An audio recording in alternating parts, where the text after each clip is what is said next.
যারা যাচ্ছিল এরা কারা কারা এই মানে আয়োজন করলো, উদ্যোগ করলো, ওদের বিরুদ্ধে তো কোনো অভিযানও করা হলো না, তাই না?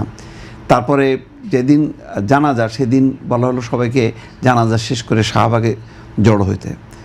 তো জানাজাকে ঘিরেও ওসমান হাদি একটা তাদের ছিল, অস্ত্র ছিল, যে অস্ত্রটা তারা আর একটা পাল্টা অভ্যুত্থান ঘটায়। তারা প্রেসিডেন্ট সেনাপ্রধানকে অপসারণ চাচ্ছিল এবং পুরোপুরি করায়ত্ত আনতে চাচ্ছিল। এটার ধারণাটা হলো এই, জুলাই গণ অভ্যুত্থান আমরা এটা গণতান্ত্রিক একটা অভ্যুত্থান হিসেবে গণ্য করলেও এটার নেপথ্যে যারা ছিল আর একটা অংশ, তারা এটাকে ইসলামী বিপ্লব বা ইসলামের পক্ষের রেভলিউশন বলে মনে করে।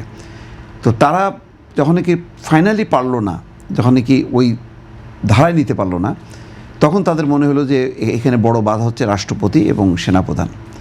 তো এই দুই প্রতিষ্ঠানকে তারা উৎখাত করার জন্য তারা নানা রকম গত 18 মাস চেষ্টা করলো, যার জন্য তাদের মুখে নির্বাচন নাই। অথচ 15টা বছর মানে মেজর পার্টিগুলো আন্দোলন করলো হচ্ছে নির্বাচনের জন্য। কিন্তু সেই অভ্যুত্থানের পর তারা কিন্তু নির্বাচনের দিকে গেল না কেন? তারা ওয়েট করতেছিল যে তারা তাদের পুরো নিয়ন্ত্রণে আসবে, কারণ আগে ছিল নেপথ্যে, এখন তারা প্রকাশ্যে একটা অভ্যুত্থান ঘটাতে যাচ্ছিল।